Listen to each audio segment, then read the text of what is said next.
ನಾವು ಕ್ಯಾಬಿನೆಟ್ ವಿಸ್ತರಣೆಯ ಬಗ್ಗೆ ಮಾತನಾಡ್ತಾ ಇದ್ವಿ. ಆನಂದ್, ಇಷ್ಟೆಲ್ಲ ಲಿಮಿಟೇಷನ್ಸ್ಗಳಿದ್ದಾವೆ. ನಾವು ಬ್ರೇಕಿಗೆ ಹೋಗೋದಕ್ಕಿಂತ ಮೊದಲು ಡಿಸ್ಕಸ್ ಮಾಡಿದ್ವಿ ಅದನ್ನು. ಒಬ್ಬ ಮುಖ್ಯಮಂತ್ರಿ ತನಗೆ ಬೇಕಾದ ರೀತಿಯಲ್ಲಿ ಕ್ಯಾಬಿನೆಟ್ ಇರಬೇಕು ಅಂತ ಬಯಸ್ತಾರೆ. ಡಿ ಕೆ ಶಿವಕುಮಾರ್ ಅವರಿಗೆ ಸಾಧ್ಯ ಆಗುತ್ತಾ ಅದು? ಈಗ 20 ಜನ ತನಗೆ ಬೇಕಾದವರನ್ನು ತೆಗೆದುಕೊಳ್ಳೋದಕ್ಕೆ ಸಾಧ್ಯನಾ ಈ ಲಿಮಿಟೇಷನ್ ಮಧ್ಯೆ? ಖಂಡಿತ ಸಾಧ್ಯ ಆಗಲ್ಲ. ಯಾಕೆಂತಂದರೆ ಸಹಜ ಕನಿಷ್ಠ ಒಂದು 5 ಜನ ಆದರೂ ಕೂಡ ಸಿ ಎಂ ಪರ ಬ್ಯಾಟಿಂಗ್ ಮಾಡ್ತಕ್ಕಂಥವ್ರು ಬೇಕು. ನೀವು ಕಳೆದ ಸಂಪುಟದಲ್ಲಿ ನೋಡ್ತಾ ಇದ್ದರೆ ಸಿದ್ದರಾಮಯ್ಯ ಪರ ಬ್ಯಾಟಿಂಗ್ ಮಾಡಲಿಕ್ಕೆ ಒಂದು 7 ರಿಂದ 10 ಜನ ಸಚಿವರುಗಳು ಸದಾಕಾಲ ಇರ್ತಿದ್ರು. ಸಂತೋಷ್ ಲಾಡ್, ಮಹದೇವಪ್ಪ ಇರ್ಬೋದು, ಜಾರಕಿಹೊಳಿ ಇರ್ಬೋದು, ಎಲ್ಲರೂ ಕೂಡ ಅವ್ರ ಪರ ಬ್ಯಾಟಿಂಗ್, ಜಾರ್ಜ್ ಸಹಿತ ಎಲ್ಲರೂ ಕೂಡ ಮಾತಾಡ್ತಿದ್ರು. ಅಂದರೆ ನಾವು ಅಬ್ಸರ್ವ್ ಮಾಡ್ಬೋದು, ಅವ್ರಿಗೆ ಮೂಡಾ ಪ್ರಕರಣ ಸಂಬಂಧಪಟ್ಟಾಗಿ ಸಿದ್ದರಾಮಯ್ಯ ಆರೋಪ ಬಂದಾಗಲೂ ಕೂಡ ಬೇರೆಯವರು ಅವ್ರ ಪರ ಬ್ಯಾಟಿಂಗ್ ಮಾಡ್ತಕ್ಕಂಥ ಪ್ರಯತ್ನವನ್ನು ಮಾಡಿದರು, ಸಚಿವರೇ ಮಾಡಿದರು. ಈಗ ನಾವು ಅಬ್ಸರ್ವ್ ಮಾಡಬೇಕು, ಈಗ ಬಿಡದಿ ಪ್ರಕರಣಗಳು ಟೌನ್ಶಿಪ್ ವಿಚಾರಗಳು ಬರ್ತಾ ಇದೆ. ಸೊ ಇಲ್ಲಿ ಡಿ ಕೆ ಪರವಾಗಿ ಯಾರು ಬ್ಯಾಟಿಂಗ್ ಮಾಡ್ತಿದ್ದಾರೆ ಅನ್ನೋದು ಕೂಡ ಬಹಳ MLAಗಳು ಮಾಡ್ತಿದ್ದಾರೆ, ಸಚಿವರು ಯಾರೂ ಮಾಡ್ತಾ ಇಲ್ಲ. ಎಂ ಬಿ ಪಾಟೀಲಿನ ಪ್ರೆಸ್ ಕಾನ್ಫರೆನ್ಸ್ ಇದ್ದರು, ಅವರು ಒಂದು ರಿಯಾಕ್ಟ್ ಮಾಡಿಲ್ಲ. ಸಿ ಎಂ ಜೊತೆ ಇದ್ದಂಥ ಎಂ ಬಿ ಪಾಟೀಲ್ ಒಂದು ರಿಯಾಕ್ಟ್ ಮಾಡಲಿಲ್ಲ.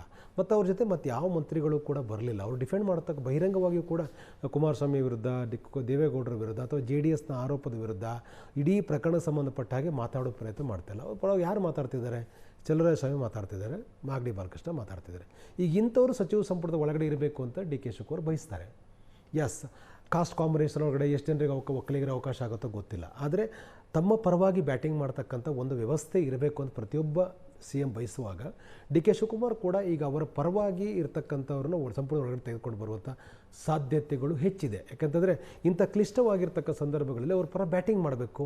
ಯಾರು ಮಾಡ್ತಾರೆ ಅದು ಕೂಡ ಬಹಳ ಪ್ರಮುಖ ಆಗುತ್ತೆ. ಅವರ ಆಲೋಚನೆಗಳನ್ನು, ಅವರ ಆಡಳಿತ ವೈಖರಿಗಳನ್ನು ಮತ್ತು ಅವ್ರ ಮೇಲೆ ಬರಬಹುದಾಗಿರ್ತಕ್ಕಂಥ ಆರೋಪಗಳನ್ನು ಇವೆಲ್ಲವನ್ನೂ ಕೂಡ ಒಂದು ರೀತಿ ದೊಡ್ಡ ಮಟ್ಟದಲ್ಲಿ ಅವಲೋಕನ ಮಾಡಿ ಒಂದು ಸ್ಪಷ್ಟವಾಗಿರ್ತಕ್ಕಂಥ ರಾಜಕೀಯ ದೃಷ್ಟಿಕೋನದಲ್ಲಿ ಅದನ್ನು ತಿರುಗಿ ಇಟ್ಕೊಡ್ತಕ್ಕಂಥ, ಅವರ ಬಲಕ್ಕೆ ನಿಲ್ತಕ್ಕಂಥ ಒಂದು ವ್ಯವಸ್ಥೆಯ ಒಂದು ಭಾಗ ಇರಬೇಕಾಗ ಸಂಪುಟದ ಒಳಗಡೆ. ಇಲ್ಲಾಂದರೆ ಭಾಳ ಕಷ್ಟ ಆಗುತ್ತೆ. ಯಾಕಂತಂದರೆ ಈ ಕಾಂಗ್ರೆಸ್ ಒಳಗಡೆ ಎಲ್ಲವೂ ಕೂಡ ಸರಿ ಇಲ್ಲ. ಸಂಪುಟದ ಒಳಗಡೆ ಪ್ರತಿಯೊಂದು ವಿಚಾರಕ್ಕೂ ಕೂಡ ಟೀಕೆ ಟಿಪ್ಪಣಿಗಳು ಆಗ್ತಾ ಇದ್ದಾವೆ. ಬಂದ 1 ತಿಂಗಳ ಅವಧಿಯಲ್ಲೇ ಡಿ ಕೆ ಶಿವಕುಮಾರ್ ವಿರುದ್ಧವಾಗಿ ಸಂಪುಟದ ಒಳಗಡೆ ಅನಿವಾಸಿ ಭಾರತೀಯ ಇಲಾಖೆಯನ್ನು ನಿರ್ಮಾಣ ಮಾಡೋ ಸಂಬಂಧಪಟ್ಟಾಗಿ ರಚನೆ ಮಾಡೋ ಸಂಬಂಧಪಟ್ಟ ಡಿಸ್ಪ್ಯೂಟ್ ಆಗಿದೆ, M B Patil versus D K Shivakumar. ಹಾಗಾಗಿ ಕ್ಯಾಬಿನೆಟ್ ಸಬ್ ಕಮಿಟಿಗಳನ್ನು ಮಾಡಿದ್ದಾರೆ. ಕ್ಯಾಬಿನೆಟ್ ಸಬ್ ಕಮಿಟಿ ಇವತ್ತು ಪರಮೇಶ್ವರ್ ನೇತೃತ್ವದಲ್ಲಿ 3 ಗಂಟೆ ಮೀಟಿಂಗ್ ಮಾಡ್ತಾ ಇದೆ. ಇಲಾಖೆ ಹೇಗಿರಬೇಕು ಅನ್ನೋದ್ರ ಬಗ್ಗೆ, ಅದರ ವ್ಯಾಪ್ತಿಗಳು ಯಾರ್ಯಾರ ಒಳಗಡೆ ಬರಬೇಕು ಅಂತ. ಸೊ ಹೀಗೆ ಇಂಥ ಆಡಳಿತಾತ್ಮಕ ವಿಚಾರಗಳಲ್ಲಾದರೂ ಕೂಡ ಶಿವಮನ್ನು ಬೆಂಬಲಿಸ್ತಕ್ಕಂಥ ಒಂದು ವರ್ಗ ಬೇಕಾಗುತ್ತೆ. ಆ ವರ್ಗದ ಕಾರಣಕ್ಕಾಗಾದರೂ ಕೂಡ ಅವರ ಕನಿಷ್ಠ ಒಂದು 5 ಜನರನ್ನು ಕೂಡ ಇಟ್ಕೊಳ್ಬೇಕಾದ ಅನಿವಾರ್ಯತೆ ಇದೆ. ತಾವು ಆಗ ಒಂದು ಮಾತು ಹೇಳಿದ್ರಿ, 20 ಜನ ಇದ್ದಾರೆ, 20 ಜನರನ್ನು ತೆಗೆದುಕೊಳ್ಳೋದಕ್ಕೆ ಅವಕಾಶ ಇದೆ, 50ಕ್ಕೂ ಹೆಚ್ಚು ಆಕಾಂಕ್ಷಿಗಳಿದ್ದಾರೆ. ಕ್ಯಾಬಿನೆಟ್ ವಿಸ್ತರಣೆ ಆದ ಕೂಡಲೇ ಸಮಸ್ಯೆ ಕಟ್ಟಿಟ್ಟ ಬುತ್ತಿ ಸಮಸ್ಯೆ ಆಗುತ್ತೆ. ಎಲ್ಲ ಮುಖ್ಯಮಂತ್ರಿಗಳಿಗೂ ಅದು ಆಗಿತ್ತು, ಆ ಅನುಭವ ಆಗಿತ್ತು. ಬಟ್ ಸಿದ್ದರಾಮಯ್ಯ ಅವರಿಗೆ ಹಿರಿತನ ಇತ್ತು, ಸಮಯನೂ ಇತ್ತು ನಿಭಾಯಿಸೋದಕ್ಕೆ. ಡಿ ಕೆ ಅವರಿಗೆ ಅದು ಇದೆಯಾ? ಸಾಧ್ಯ ಇದೆಯಾ ಅದನ್ನು ನಿಭಾಯಿಸುವಂತ ಕಷ್ಟ ಆಗಲ್ವಾ ಅಂತ ನಾನು ಆರಂಭದಲ್ಲಿ ಅದಕ್ಕೆ ಹೇಳಿದ್ದು. ನೀವು ಏನೇ ತೀರ್ಮಾನ ತೆಗೆದುಕೊಂಡ್ರೂ ಕೂಡ ಇರ್ತಕ್ಕಂಥ ಅವಧಿ ಬಹಳ ಕಡಿಮೆ ಇದೆ. ಹಾಗಾಗಿ ಯಾರೂ ಒಪ್ಪಲ್ಲ. ಸಿದ್ದರಾಮಯ್ಯನವರಿಗೆ ಮುಂದಿನ ಬಾರಿ ಅವಕಾಶ ಕೊಡ್ತೇನೆ, ಸಂಪುಟ ವಿಸ್ತರಣೆ ಅವಕಾಶ ಕೊಡ್ತೇನೆ ಹೇಳುವಂಥ ಕೆಲಸವನ್ನಾದರೂ ಕೂಡ ಮಾಡುವ. ಈ ಸಲ ಇವನು ತಗೊಂಡು ಇವನು ಬಿಟ್ಬಿಟ್ಟು ನೀನೇ ನೆಕ್ಸ್ಟು ಅಂತಕ್ಕಂಥ ಒಂದು ಭರವಸೆ ಕೂಡ ಭಾಳ ಜನರಿಗೆ ಕೊಟ್ಟಿದ್ದಾರೆ. ಸೊ ಡಿ ಕೆ ಶಿವಕುಮಾರ್ ಕಷ್ಟ ಆಗುತ್ತೆ. ಇಲ್ಲ 28ಕ್ಕೆ ಕೊಡ್ತೇನೆ ಅಂದರೆ ಯಾವ ಶಾಸಕರು ಕೂಡ ನಂಬಲ್ಲ, ಒಪ್ಪಕ್ಕೆ ಸಾಧ್ಯನೇ ಇಲ್ಲ. ಅಥವಾ ನಿಮ್ಮ ಜಾತಿಯವ್ರನ್ನ ಕೈ ಬಿಟ್ಟಿದ್ದೇವೆ, ಈ ಜಾತಿಯವ್ರಿಗೆ ಅವಕಾಶ ಕೊಡ್ತಾ ಇದ್ದೇವೆ, ನೀವು ದಯವಿಟ್ಟು ಸುಮ್ಮನಿರಿ, ನನ್ನ ಜೊತೆ ನಿಲ್ಲಿ, ಮುಂದೆ ನೀವೇ ಫ್ರಂಟ್ ಲೈನ್ ಇರ್ತೀರಿ ಅಂತಕ್ಕಂಥ ಭರವಸೆ ಕೊಟ್ಟರೆ ಆ ಸಮುದಾಯದ ಶಾಸಕನು ಕೂಡ ಬೆಂಬಲಕ್ಕೆ ನಿಲ್ಲೋದಿಲ್ಲ. ಸಹಜವಾಗಿ ಅವ್ಗಿರ್ತಕ್ಕಂಥ ಎಲ್ಲವೂ ಕೂಡ ಯೋಚನೆ ಮಾಡಿ ನೋಡಿದ್ರೆ ನಾವು ಈಗ ಡಿ ಕೆ ಶಿವಕುಮಾರ್ ಬಳಿ ಇರ್ತ ಕೇವಲ 20 ತಿಂಗಳ ಆಡಳಿತ, ಅದರಲ್ಲಿ ಕೊನೆ 8 ತಿಂಗಳು ಬಿಟ್ಟರೂ ಕೂಡ ನಿಮಗಿರ್ತಕ್ಕಂಥದ್ದು ಕೇವಲ ಕಡಿಮೆ ಅವಧಿ, 12 ರಿಂದ 14 ತಿಂಗಳಷ್ಟು ನೀವು ಈಗ ಏನು ಅಡ್ಮಿನಿಸ್ಟ್ರೇಷನ್ ಕೂಡ ಮಾಡ್ಬೋದು ಅದು. ಸೊ ಹಾಗಿರುವಾಗ ಇಲ್ಲಿ ಯೋಚನೆ ಮಾಡಬೇಕಾಗಿದೆ, ತನ್ನ ಜೊತೆಗೆ ನಿಲ್ಲಬಹುದಾಗಿರ್ತಕ್ಕಂಥ ಒಂದು ದೊಡ್ಡ ಪಡೆಯನ್ನು ಡಿ ಕೆ ಶಿವಕುಮಾರ್ ಕಟ್ಕೋಬೇಕು. ಆ ಕಟ್ಟುವ ಸಂದರ್ಭದಲ್ಲಿ ಯಾವ ಥರದ ಸ್ಟ್ರಾಟಜಿ ಮಾಡ್ತಾರೆ ನೋಡ್ಬೇಕು. ಯಾಕಂದರೆ ಅದು ಪೂರಕವಾಗಿ ಗೊಂದಲ ಆಗಬಾರ್ದು ಅನ್ನೋ ಕಾರಣಕ್ಕಾಗಿ ನಿನ್ನೆ ಕಾವೇರಿ ನಿವಾಸಕ್ಕೆ ಹೋಗಿ ಸಿದ್ದರಾಮಯ್ಯನ ಭೇಟಿ ಮಾಡಿ 1 ತಾಸುಗಳ ಕಾಲ ಚರ್ಚೆ ಮಾಡಿದರು. ಆ ಚರ್ಚೆ ಸಂದರ್ಭದಲ್ಲಿ ಅವ್ರು ಹೇಳಿದ್ದೇನು, ಈ ಸರ್ಕಾರವನ್ನು ಪಕ್ಷವನ್ನು ನಿಭಾಯಿಸ್ಕೊಂಡು ಹೋಗಲಿಕ್ಕೆ ಒಂದು ಪೂರಕವಾದಂಥ ವ್ಯವಸ್ಥೆ ಸೃಷ್ಟಿಯಾಗಬೇಕು, ಹಾಗಾಗಿ ಕೋಆಪ್ರೇಷನ್ ಮಾಡಿ ಅಂತಕ್ಕಂಥ ರಿಕ್ವೆಸ್ಟನ್ನು ಕೂಡ ಮಾಡಿದ್ದಾರೆ. ಹಾಗಾಗಿ ಜೊತೆಗೆ ಕರೆದುಕೊಂಡು ಹೋಗಿದ್ದಾರೆ. ಸೊ ಹಾಗಾಗಿ ತಮ್ಮ ಬೇಕಾಗಿರ್ತಕ್ಕಂಥ ವ್ಯವಸ್ಥೆಯನ್ನು ಸೃಷ್ಟಿ ಮಾಡ್ಕೊಳ್ಳೋದ್ರಲ್ಲಿ ಡಿ ಕೆ ಶಿವಕುಮಾರ್ ಎಷ್ಟು ಮಟ್ಟಿಗೆ ಯಶಸ್ವಿ ಆಗ್ತಾರೆ, ಮಾಡ್ಕೊಂಡಿರ್ತಕ್ಕಂಥ ವ್ಯಕ್ತಿ ಎಷ್ಟು ಮಟ್ಟಿಗೆ ಅವ್ರ ಜೊತೆ ನಿಲ್ತಾರೆ ಅನ್ನೋದು ಕೂಡ ಭಾಳ ಪ್ರಮುಖ ಆಗುತ್ತೆ. ಹಾಗೆ ನೋಡಿದ್ರೆ ಮಾಗಡಿ ಬಾಲಕೃಷ್ಣ ಮೂಲತಃ ಕಾಂಗ್ರೆಸ್ಸಿಗರಲ್ಲ, ಹಾಗೆ ನೋಡಿದ್ರೆ ಚಲರಾಯಸ್ವಾಮಿ ಮೂಲತಃ ಕಾಂಗ್ರೆಸ್ಸಿಗರಲ್ಲ, ಶಿವಲಿಂಗೇಗೌಡರು ಮೂಲತಃ ಕಾಂಗ್ರೆಸ್ಸಿಗರಲ್ಲ. ಹಾಗಾಗಿ ಎಷ್ಟರ ಮಟ್ಟಿಗೆ ಡಿ ಕೆ ಶಿವಕುಮಾರ್ ಅಧಿಕಾರಕ್ಕೋಸ್ಕರ ಅವ್ರ ಜೊತೆ ಇರ್ತಾರೋ ಅಥವಾ ಸೈದ್ಧಾಂತಿಕವಾಗಿ ಅಥವಾ ಒಂದು ಬದ್ಧತೆಯ ಕಾರಣಕ್ಕಾಗಿ ಡಿ ಕೆ ಶಿವಕುಮಾರ್ ಜೊತೆ ಎಷ್ಟರ ಮಟ್ಟಿಗೆ ನಿಲ್ತಾರೆ ಅದು ಬಹಳ ಪ್ರಮುಖ ಆಗುತ್ತೆ. ಶರತ್ ಬಚ್ಚೇಗೌಡರಿಗೆ ಅವಕಾಶ ಕೊಟ್ಟರೆ ಎಷ್ಟರ ಮಟ್ಟಿಗೆ ಅನುಕೂಲ ಆಗ್ಬೋದು ಅದನ್ನು ಕೂಡ ಯೋಚನೆ ಮಾಡಬೇಕಾಗತ್ತೆ. ಅಥವಾ ಹಳೆ ಮೈಸೂರು ಭಾಗದಲ್ಲಿ ಬರ್ತಕ್ಕಂಥ ಬೇರೆ ಒಕ್ಕಲಿಗ ನಾಯಕರಿಗೆ ಹೇಗೆ ಬೆಳೆಸಲಿಕ್ಕೆ ಪೂರಕವಾದ ತೀರ್ಮಾನಗಳು ತೆಗೆದುಕೊಳ್ಳಬಹುದು, ಹೊಸಬರನ್ನ ಚರ್ಚೆ ಆನಂದ್.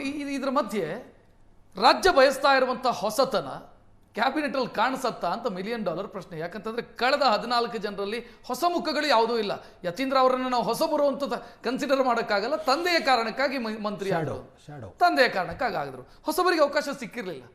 ಈಗ 20ರಲ್ಲಿ ಹೊಸಬರಿಗೆ ಅವಕಾಶ ಯಾವ ರೀತಿ ಸಿಗಬಹುದು, ಸಿಗೋ ಸಾಧ್ಯತೆ ಎಷ್ಟರ ಮಟ್ಟಿಗಿದೆ? ನಾನೀಗ ಒಟ್ಟಾರೆ ಲೀಸ್ಟನ್ನು ಗಮನಿಸ್ತಿದ್ದಾಗ ಕನಿಷ್ಠ 3ರಿಂದ ಅಂದರೆ 3, 4, 5, 6, 7 ಬಾರಿ ರಾಯರೆಡ್ಡಿ ತನಕನೂ ಕೂಡ ಕನ್ಸಿಡರ್ ಮಾಡಿದ್ರೆ 7 ಬಾರಿ ಗೆದ್ದಿರ್ತಕ್ಕಂಥ ಶಾಸಕರಿದ್ದಾರೆ. ಅವರೆಲ್ಲರೂ ಕೂಡ ಅನುಭವಗಳಿದೆ. ಆದರೆ ಹೊಸತನ ಬರಬೇಕು ಅಂತಂದರೆ ನೀವು ಹೊಸ ಯುವಕರಿಗೆ ಅವಕಾಶ ಕೊಡಬೇಕು. ಅವಕಾಶನ ಎಷ್ಟು ಮಟ್ಟಕ್ಕೆ ಕೊಡಲಾಗತ್ತೆ ಅನ್ನೋದು ಕೂಡ ಬಹಳ ಪ್ರಮುಖ. ಕೊಟ್ಟರೆ ನನ್ನ ಇಲ್ಲೊಂದು ಪ್ರಶ್ನೆ ಇದೆ. ಹೊಸತನ ಅಂದರೆ ಇಲ್ಲಿವರೆಗೆ ಮಂತ್ರಿ ಆಗದವರಲ್ಲ, ಕ್ರಿಯಾಶೀಲರು. ಫಸ್ಟ್ ಟೈಮೇ ಆಗಿರಲಿ ಆತ MLA, ಆತ ಬಹಳ ಅದ್ಭುತವಾಗಿ ಕೆಲಸ ಮಾಡಬಲ್ಲ ಅನ್ನೋ ರೀತಿಯ ಪ್ರಾಮಿಸಿಂಗ್ ಲೀಡರ್ಶಿಪ್ ಅವಕಾಶ ಸಿಗೋ ಸಾಧ್ಯತೆ ಎಷ್ಟರ ಮಟ್ಟಿಗೆ? ನಾವು ಬಹಳ ಹಿಂದಿನ ಸರ್ಕಾರವನ್ನು ಗಮನಿಸಬೇಕು. ಸಿದ್ದರಾಮಯ್ಯವರು 20 ತಿಂಗಳ ಅವಧಿಯವರೆಗೆ ಉತ್ತಮವಾದ ಆಡಳಿತವನ್ನು ಕೊಡಲಿಕ್ಕೆ ಸಾಧ್ಯ ಆಯಿತು. ಅವರು ಕೊಟ್ಟಂಥ ಗ್ಯಾರಂಟಿಗಳು ಜನರ ಬದುಕಿನಲ್ಲಿ ಒಂದಷ್ಟು ಬದಲಾವಣೆ ತರಲಿಕ್ಕೆ ಸಾಧ್ಯ ಆಯಿತು. 20 ತಿಂಗಳ ನಂತರದಲ್ಲಿ ನಾಯಕತ್ವ ಬದಲಾವಣೆಗಳ ಬಗ್ಗೆ ಚರ್ಚೆ ಜೋರಾಯಿತು. ಆವಾಗ ಆಗಿದ್ದೇನು ಆಡಳಿತದಲ್ಲಿ ದೊಡ್ಡ ಮಟ್ಟದ ವ್ಯತ್ಯಾಸಗಳು. ಅಂದರೆ ಎಲ್ಲೋ ಒಂದು ಕಡೆ ಆಡಳಿತಾತ್ಮಕ ಪ್ರಕ್ರಿಯೆಗಳಲ್ಲಿ ಒಂದಷ್ಟು ಗಣನೀಯವಾಗಿರ್ತಕ್ಕಂಥ ಇಳಿಮುಖ ಕಂಡು ಬರ್ತಾ ಇತ್ತು. ಕಾರಣ ಅಂತಂದರೆ ಅತ್ಯಂತ ಕ್ರಿಯಾಶೀಲ ಕೆಲಸ ಮಾಡಬೇಕಾಗಿರ್ತಕ್ಕಂಥ ಬಹುತೇಕ ಸಚಿವರುಗಳು ಅದನ್ನು ಅವರು ಬೇರೆ ದೃಷ್ಟಿಕೋನದಲ್ಲಿ ಆರ್ಥಿಕವಾಗಿರ್ತಕ್ಕಂಥ ದೃಷ್ಟಿಕೋನದಲ್ಲಿ ಯೋಚನೆ ಮಾಡಿದ್ರು ಹೊರತು ಆಡಳಿತವನ್ನು ಇನ್ನಷ್ಟು ಚುರುಕುಕೊಂಡು ಮಾಡುವ ಪ್ರಯತ್ನವನ್ನು ಮಾಡಲಿಲ್ಲ ಅನ್ನುವಂಥ ಮಾತುಗಳು ವಿಧಾನಸೌಧದ ಮೊಗಸಾಲೆಯಲ್ಲಿ ಕೇಳಿ ಬರ್ತಾ ಇರುವಂಥದ್ದು. ಆ ಕಾರಣಕ್ಕಾಗಿ 20 ತಿಂಗಳ ನಂತರದಲ್ಲಿ ಆಡಳಿತ ಕುಸಿತು. ಈಗ DK ಶಿವಕುಮಾರ್ ಆಗಿದ್ರೆ ಇನ್ನಷ್ಟು ಕ್ರಿಯಾಶೀಲವಾಗಿ ಸರ್ಕಾರ ತೆಗೆದುಕೊಂಡು ಹೋಗಬೇಕಾಗಿದೆ. 28ಕ್ಕೆ ಗೆಲ್ಲಬೇಕು ಅಂತಂದರೆ ಆವಾಗ ಕ್ರಿಯಾಶೀಲವಾಗಿ ಕೆಲಸ ಮಾಡ್ತಾ ಕೃಷ್ಣ ಬೈರೇಗೌಡರು ಇರ್ಬೋದು, ಇಂಥವ್ರನ್ನ ಒಂದಿಷ್ಟು ಜನರು ಜಾಸ್ತಿ ಬೇಕಾಗತ್ತೆ.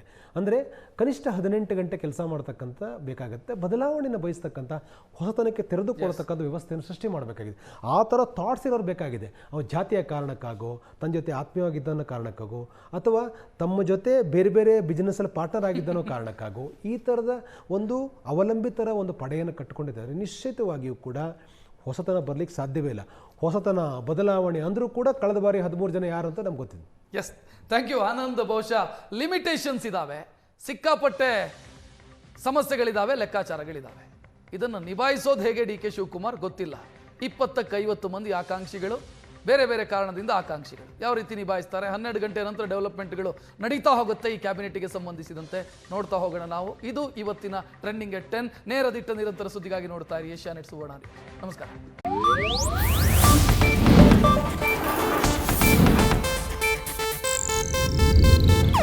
ಇದು ಏಷ್ಯಾನೆಟ್ ನ್ಯೂಸ್ ನೆಟ್ವರ್ಕ್ ಪ್ರಸ್ತುತಿ.